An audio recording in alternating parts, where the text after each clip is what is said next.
திறப்பிலே 5 நிமிடங்கள். கிறிஸ்துவுக்குள் மிகவும் பிரியமான என் அன்பு சகோதர சகோதரிகளே, திறப்பிலே 5 நிமிடங்கள் என்கிற இந்த ஜெப நேரத்தில் என் அன்பு சகோதர சகோதரிகள் உங்கள் அனைவரோடு கூட இணைந்து ஜெபிக்க கர்த்தர் பாராட்டின கிருபைக்காக ஆண்டவருக்கு நன்றி செலுத்துகிறேன். இன்றைக்கும் ஒரு முக்கியமான காரியத்திற்காக நாம் ஜெபிக்க இருக்கிறோம். சுற்றுச்சூழல் செயல்திறன் தரவரிசையில் இந்தியா 176வது இடத்தில் இருப்பதாக கூறப்படுகிறது. இது மிகப்பெரிய கவலைக்குரிய செய்தியாக வெளியிடப்பட்டிருக்கிறது.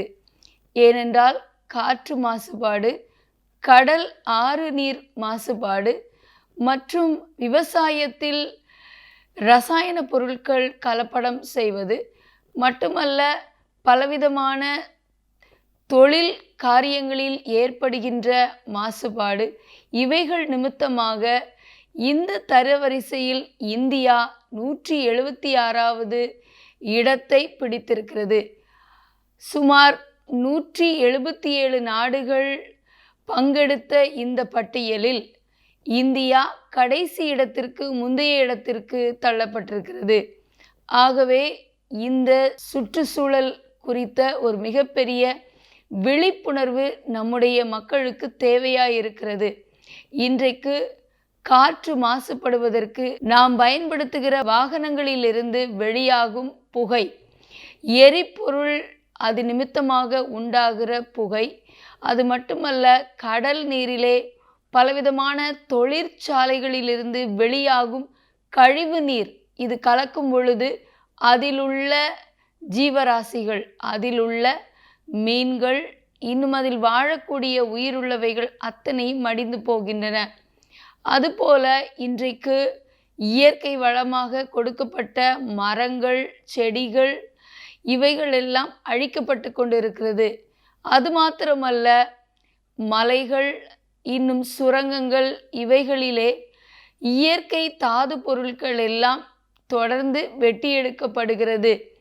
இது நிமித்தமாக ஒரு பக்கம் இந்தியாவுக்கு நல்ல ஒரு பொருளாதார வருமானம் ஏற்பட்டாலும், இதை தாண்டி இயற்கை வளங்கள் சுரண்டப்படுவது என்பது மிகையாகாது. ஆகவே இது நிமித்தமாக பலவிதமான சுற்றுச்சூழலில் உண்டாகிற கேடுபாடுகளை குறித்து நாம் அறிந்திருக்கிறோம். ஆகவே இதை குறித்த விழிப்புணர்வு நம்முடைய தேசத்து ஜனங்கள் மத்தியிலே உண்டாக வேண்டும்.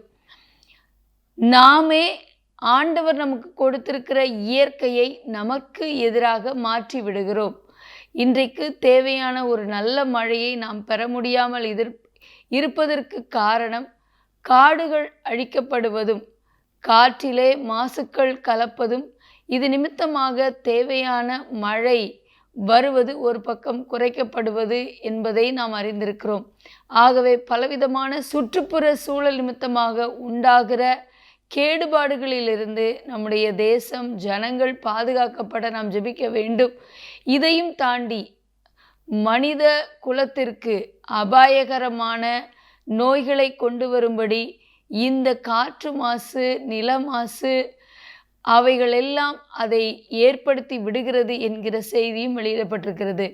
ஆகவே வரும் நாட்களிலே நம்முடைய சுற்றுப்புற சூழல் உடைய சுத்தம் பாதுகாக்கப்பட ஒவ்வொருவரும் தேசத்தின் நலனை கருதி, தேசத்தின் எதிர்காலத்தை கருதி, ஜனங்களுடைய பாதுகாப்பை கருதி, எந்த விதத்திலும் இயற்கைக்கு எதிரான, இயற்கையை அழிக்கக்கூடிய காரியங்களை செய்யாதபடிக்கு கர்த்தர் ஞானம் கொடுத்து நடத்த பாரத்தில் ஜெபிக்க போகிறோம். ஜெபிக்கலாமா?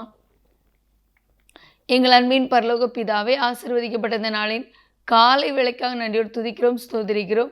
எங்களுடைய இந்திய தேசமானது சுற்றுப்புற சூழல் தர வரிசையின் அடிப்படையில் பார்க்கும் பொழுது ஆண்டவரே 176வது இடத்தில் இருக்கிறதை எண்ணி பாரத்தோடு ஜெபிக்கிறோம் அப்பா. ஆண்டவரே ஸ்தோத்திரம். ஆண்டவரே, தொடர்ந்து இந்த நிலை நீடிக்காதபடி ஆண்டவரே தகப்பனே, இதற்கு பொறுப்பாக இருக்கிற அதிகாரிகள் இதில் செயல்பட்டு உடனடியாக நடவடிக்கை எடுக்க இந்த காற்று மாசு குறைக்கப்பட ஜெபிக்கிறோம். குறிப்பாக வட மாநிலங்கள் அதிக அளவில் பாதிக்கப்பட்டிருக்கிறது என்ற செய்திகள் சொல்லப்பட்டு இருக்கின்றன. ஆண்டவரே தகப்பனே, வரும் நாட்களிலே எங்கள் தேசத்துக்கு வருகிற அழிவுகளில் இருந்து ஆண்டவரே, எங்களுடைய ஜனம் மீட்கப்பட பாரத்தோடு ஜெபிக்கிறோம். எங்களோட ஜெபத்தில் இருக்கிற எல்லா சகோதரர்களையும் ஆசீர்வதிங்க, பாதுகாத்துக் கொள்ளுங்க. இயேசுவின் நாமத்தில் பிதாவே, ஆமேன். தொடர்ந்து ஜெபியுங்கள். கர்த்தர் தாமே உங்களை ஆசீர்வதிப்பாராக. ஆமேன்.